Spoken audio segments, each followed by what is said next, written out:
Okay. All right, Grandpa. Where were you born? Newcastle, Pennsylvania. Oh, no kidding. Why did I not? I thought just Mom's family was from Pennsylvania. I don't know why I didn't know that. Okay. What part of Pennsylvania were they from? God, Mom was born in Willowbrook. Who? Willowbrook. Well, I don't You ever even know heard where of that it? Yeah, is. I know.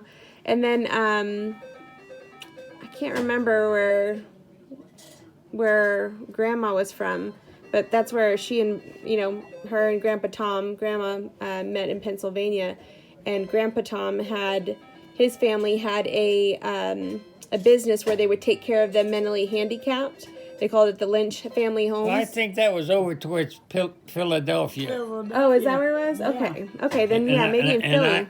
And Newcastle was over close to Pittsburgh. Oh, okay. On the west end. Okay. And they were on the east end. Okay, that makes sense. I was gonna say we still have family in Philly, but I don't know if that's where they met. So that makes sense.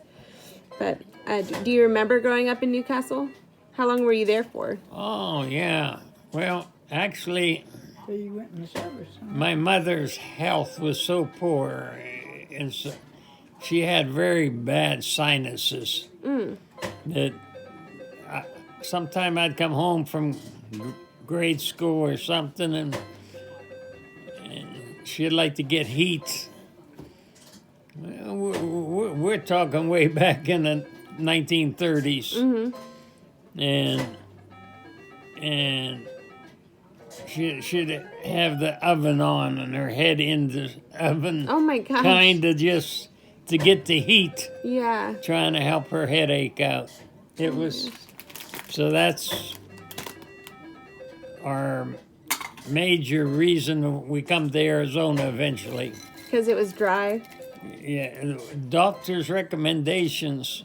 Oh, really? In them times, anytime people had sinus or this or that or other problems, the dry heat would help. They'd say maybe you ought to move to Arizona. That's a heck of a recommendation. Oh my gosh. So actually, I don't know the age I was, but I was very young the first time we come out to Arizona. There was a man called Legs Bannon that lived had worked. My dad worked with his father in a tin shop. My grandfather owned a tin shop Oh, that's cool. where they would put in furnaces and do roofing and tin work and all that kind of stuff. But so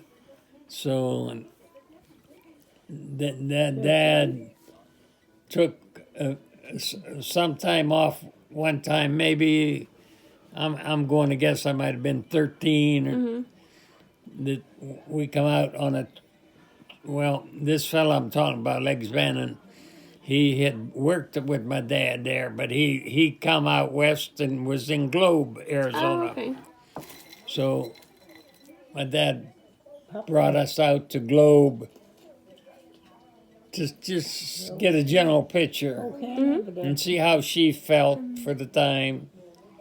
Then we went back to Pennsylvania again. And Did she feel better? oh yes, she felt much better than here. So that gave an indication what we were going to have to do. And that whenever I went to the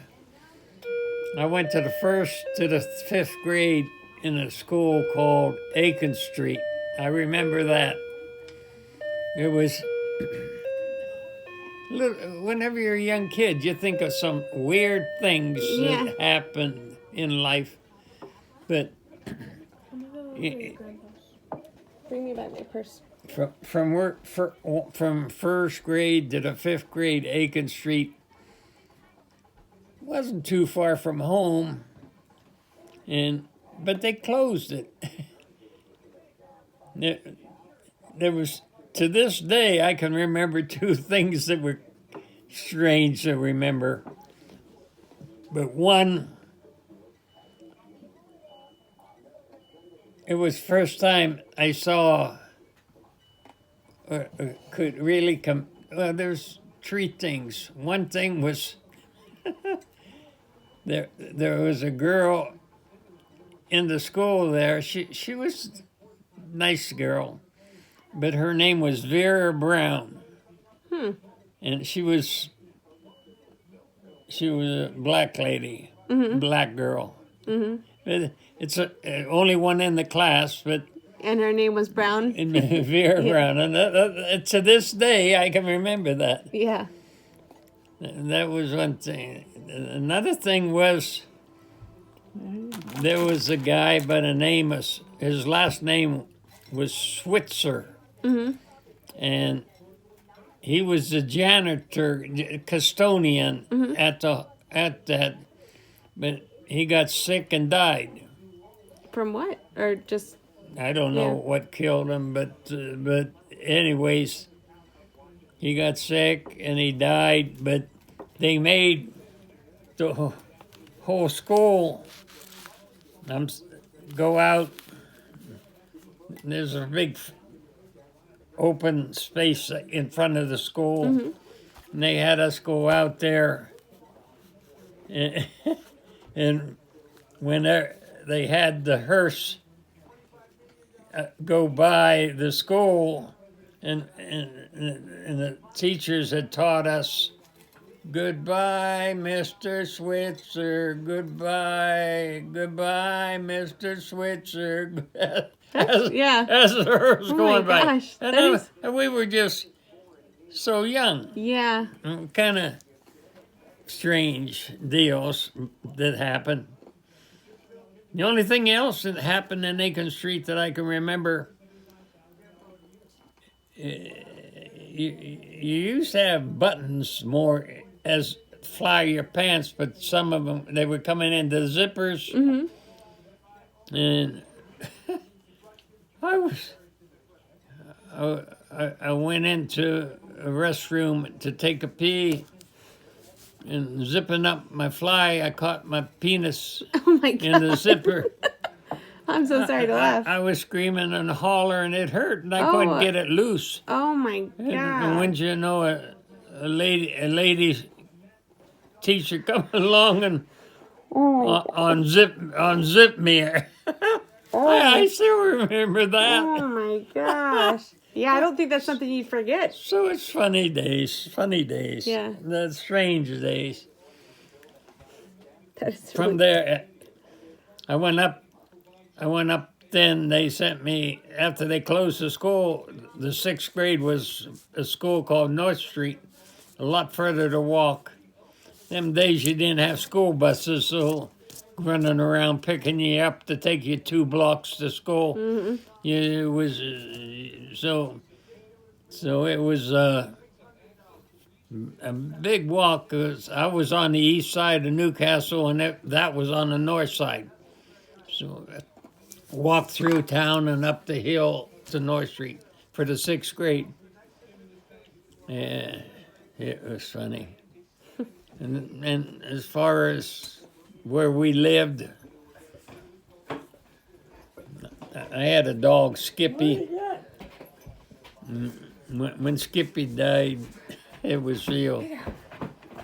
Everything was. My dad, like I said, worked 10 shops, so there was a lot of slate. And I remember when Skippy passed on, he made a box and put slate all around it.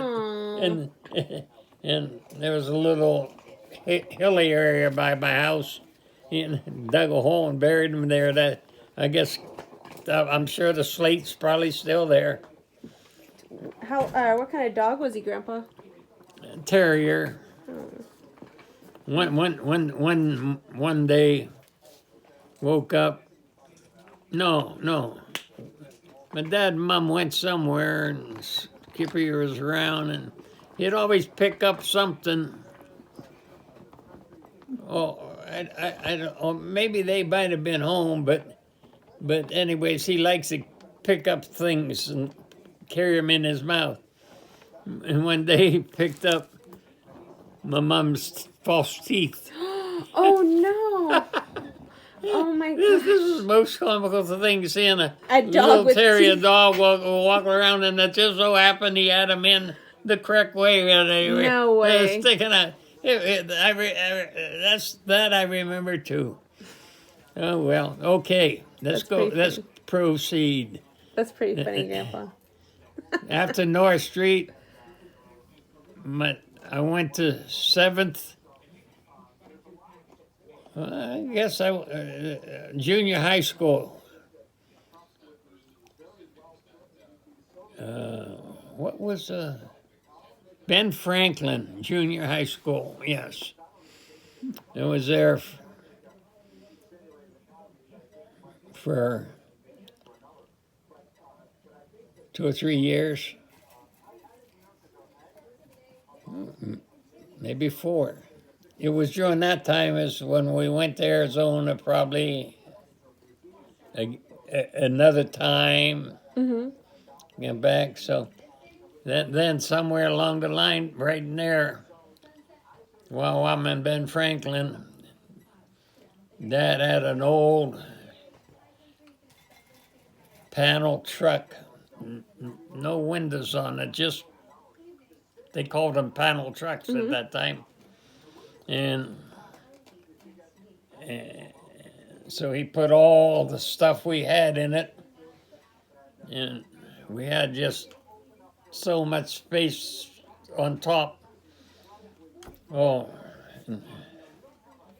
well, I was still there when the war broke out in 41 because we were in Warren, Ohio visiting some friends on that particular Sunday. It was a Sunday, when December 7th, 41. And I was still there. So that much I know. And